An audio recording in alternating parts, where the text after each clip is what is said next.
3월 10일 오늘의 말씀은 마태복음 19장 1절에서 12절입니다. 예수께서 이 말씀을 마치시고 갈릴리를 떠나 요단강 건너 유대 지경에 이르시니 큰 무리가 따르거늘 예수께서 거기서 그들의 병을 고치시더라. 바리새인들이 예수께 나와 그를 시험하여 이르되 사람이 어떤 이유가 있으면 그 아내를 버리는 것이 옳으니까? 예수께서 대답하여 이르시되 사람을 지으시니가 본래 그들을 남자와 여자로 지으시고 말씀하시기를 그러므로 사람이 그 부모를 떠나서 아내에게 합하여 그 둘이 한 몸이 될지니라 하신 것을 읽지 못하였느냐? 그런즉 이제 둘이 아니오 한 몸이니 그러므로 하나님이 짝 지어주신 것을 사람이 나누지 못할지니라 하시니 여짜오되 그러면 어찌하여 모세는 이혼 증서를 주어서 버리라 명하였나이까? 예수께서 이르시되 모세가 너희 마음의 완악함 때문에 아내 버림을 허락하였거니와 본래는 그렇지 아니하니라. 내가 너희에게 말하노니 누구든지 음행한 이유 외에 아내를 버리고 다른 데 장가드는 자는 간음하니라. 제자들이 이르되 만일 사람이 아내에게 이같이 할진대 장가들지 않는 것이 좋겠나이다. 예수께서 이르시되 사람마다 이 말을 받지 못하고 오직 타고난 자라야 할지니라. 어머니의 태로부터 된 고자도 있고 사람이 만든 고자도 있고 천국을 위하여 스스로 된 고자도 있도다. 이 말을 받을 만한 자는 받을지어다. 마태복음 19장 1절에서 12절 말씀을 함께 묵상하겠습니다. 예수님은 18장에서 제자 공동체가 그리고 앞으로 세워질 교회 공동체가 어떤 공동체가 되어야 하는지를 분명히 말씀하셨습니다. 소자, 연약한 자, 작은 자를 존귀히 여기며 나보다 남을 더 낮게 여기고 죄 지은 자를 죄에서 돌이키게 하며 나에게 죄를 범한 자를 용서하는 것이 바로 교회 공동체라고 하셨습니다. 이렇게 가르치고 난 후에 갈릴리 사역을 마무리하셨지요. 그리고 나서 예루살렘으로 가시기 위한 마지막 여정으로 유대 지경으로 들어가셨습니다. 유대 땅으로 들어가시자 많은 사람들이 예수님을 따라왔고 예수님은 이전과 같이 많은 병자를 고치셨습니다. 상황이 이렇게 전개되자 유대 땅에 거주하던 기득권 세력들이 예수님을 가만히 놔둘 리가 없었지요.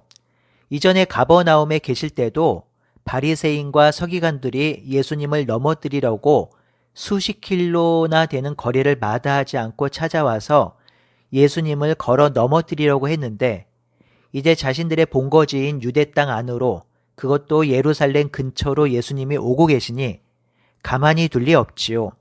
이들은 예수님을 어떻게 해서라도 잡아들이고 그의 사역을 그만두게 할 생각이었습니다. 그래서 3절에 바리새인들이 예수님을 시험하려고 질문을 합니다.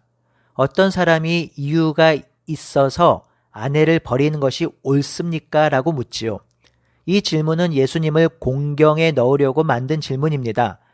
만약 이혼을 해도 된다고 하면 하나님의 율법을 어긴 것이며 이혼을 하지 말아야 한다라고 하면 모세가 말한 이혼 증서를 써주고 이혼해도 된다라는 것을 어기는 것이기 때문입니다. 이 모세의 율법 해석을 당시 유대 랍비였던 힐렐 학파가 따랐지요. 힐렐 학파는 여러 가지 이유로 이혼 증서를 써주고 이혼을 해도 된다고 가르쳤지요. 반대로 샴마이 학파는 아주 보수적으로 이혼 문제를 접근했습니다. 그렇기에 어떠한 대답을 해도 문제가 생길 수밖에 없는 질문이었지요. 뿐만 아니라 정치적으로도 아주 민감한 주제였습니다. 마태복음에는 인과관계가 선명하지 않지만 마가복음에 보면 이 질문을 한 때가 세례 요한이 헤롯 안디바스의 이혼 문제를 삼아 감옥에 가게 되었고 참수형을 당한 때와 연결이 되고 있습니다. 그러니 이혼을 하면 안 된다고 말하는 것은 헤롯 안디바스를 거역하는 셈이 되는 것이죠. 이 시기에 이혼에 답을 하는 것은 어떠한 형태로든지 큰 공경에 처할 수 있는 아주 예민한 문제였습니다. 오늘날로 따지면 아마도 여성 목사 안수, 차별금지법, 동성애에 관한 질문과 비슷하지 않을까 싶습니다. 이 질문의 답을 잘못하면요, 교단에서 쫓겨날 수도 있습니다. 이런 일 자체가 정말 우습고 화가 나는 일이지만 지금 실제로 일어나고 있는 일이거든요. 이런 문제를 다루기 위해서는 하나님의 마음, 하나님의 말씀의 원리를 먼저 생각해야 하는데 사실 그렇지 않아요. 자신들이 지켜왔던 전통과 기득권을 유지하기 위해서 펼치는 논리가 훨씬 더 많은 듯 합니다. 먼저 예수님은 이혼 문제를 다루기에 앞서 하나님의 창조 원리 의도를 말씀하고 있어요. 자신의 기득권을 유지하기 위해서 또는 전통이나 율법을 따르기 위해서 이혼 문제를 접근하지 않습니다. 하나님의 본래 의도, 본심을 찾아가시죠. 하나님께서 사람을 지으셨을 때에 본래 그들을 남자와 여자로 지으셨고 말씀하시기를 사람이 그 부모를 떠나 아내와 합하여 한 몸이 될 것이라 하셨는데 이 말씀을 듣지 못했느냐라고 물으십니다. 예수님은 이 질문으로 바리새인의 악함의 근간, 정수리를 찍으셨습니다. 바리새인들은 자신들이 만든 율법, 신학, 기득권 유지를 위한 조항, 또한 자신들 마음대로 여자를 버리려고 만든 규례에만 집중하고 있습니다. 자신들이 지키는 그 율법, 조항, 규례가 어떤 원리, 어떤 의미를 가지고 있는지 생각하지 않았고요. 관심이 없었습니다. 더 나아가 하나님이 왜 그 율법을 주셨는지 관심이 없었습니다. 정말 자신들의 체제 유지와 기득권을 유지하기 위한 율법과 세부 조항이 필요했던 것이지요. 예수님은 그들의 생각들이 잘못되었다고 말씀하십니다. 예수님은 이 결혼은 하나님께서 직접 제정하신 것으로 남자와 여자가 한 몸을 이루는 존귀한 의식이라고 알려주셨습니다. 그러니 남편이 부인이 잘못했다고 이혼 증서를 써주어 이혼하는 것을 비판하셨습니다. 그러자 바리새인들이 다시 질문하지요. 이들은 아직도 정신 못 차리고 있습니다.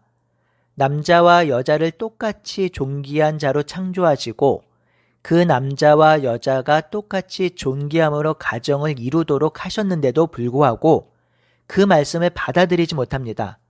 그렇다면 왜 모세는 이혼 증서를 써주고 이혼하라고 했나요? 라고 다시 묻고 있습니다. 정말 하나님의 마음과 본심에는 정말 관심이 없는 자들입니다. 이에 예수님이 모세가 그렇게 말한 의도를 설명하지요.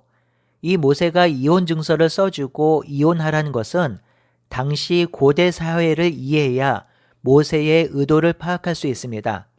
당시 고대 사회에서는 이혼은 남자만 행사할 수 있었습니다. 법적으로 여자는 남자의 소유였기 때문에 여자는 이혼을 통해서 결혼 생활을 끝낼 수가 없었습니다. 그래서 아내가 조금의 잘못만 있어도 남편은 아내를 내쫓을 수 있었지요. 오직 남자만 자기 마음대로 여자를 내쫓을 수 있었습니다. 이렇게 내쫓긴 여자는 어떤 남자에게도 시집을 갈 수 없었지요.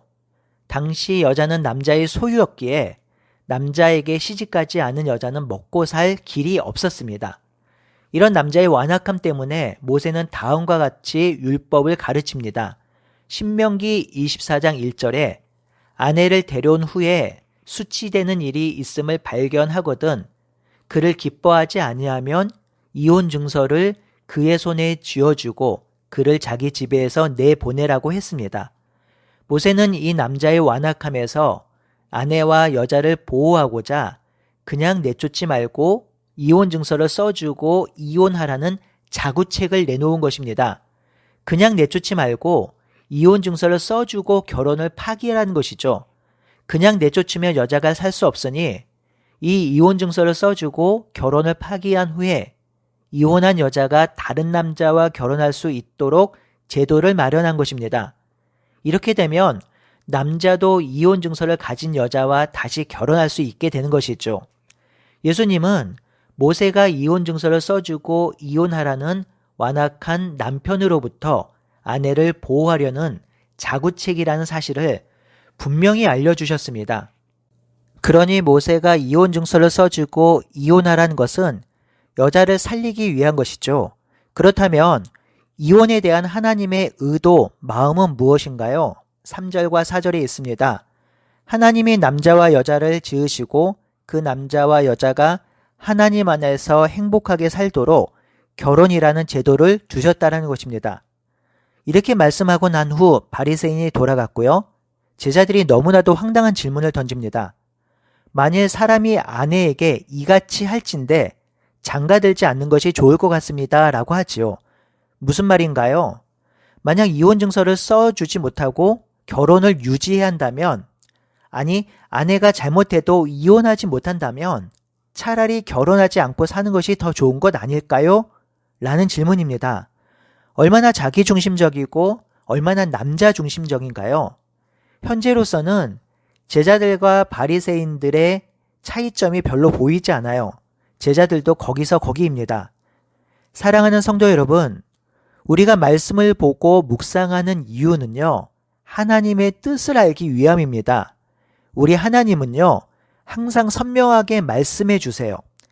이 땅의 모든 사람은 하나님이 창조하신 모두 귀한 존재라는 것이죠. 더 잘나고 더 못나고 그런 사람 없다라는 것입니다. 그러니 우리가 훈련하고 배워야 하는 것은요, 나보다 못한 사람, 연약한 사람, 또는 나와 다른 사람들을 존귀히 여기고 사랑하고 존중하는 것입니다. 이것은요, 성령을 따라서 철저히 훈련해야 합니다. 이런 행함은 그냥 되는 것이 아닙니다. 제가 존경하는 헨리 나우에는 인생의 마지막을 캐나다 발달 장애인 공동체인 라리시 데이브레이크에서 살면서 아담이란 형제를 돌봅니다. 이 아담은 전신 장애를 가지고 있는 형제인데요. 아담은 헨리 나우엔 없이 아무것도 할 수 없는 형제입니다. 헨리 나우엔이 이 아담과 함께 지내면서 쓴 책이 아담이라는 책인데요. 여러분 기회가 되시면 한번 꼭 읽어보시면 좋겠습니다. 이 책에서 나우엔은 이렇게 말하죠. 아담은 내가 만난 인도자 중에 가장 비지배적이고 가장 의존적인 사람입니다. 하지만 그는 나의 친구이고 스승이고 인도자였습니다. 라고 하지요. 헨리 나우엔은 아담을 진심으로 사랑하고 존경하고 존귀히 여깁니다. 성도 여러분, 이 땅에 어느 누구도 업신여김을 받을 존재는 없습니다. 우습게 여길 존재는 없습니다. 학대하고 짓밟아도 되는 존재는 없습니다. 이 땅의 모든 인간은 하나님께서 친히 창조하신 하나님의 형상입니다. 우리가 그 사실만 제대로 믿고 있다면 우리는 사람을 더욱 사랑하고 존귀하게 여기게 될 것입니다. 그런 하나님의 마음, 하나님의 본심을 마음속에 새기며 사람을 대하고 사람을 사랑하는 우리 모두가 되기를 바라고 소원합니다. 아멘.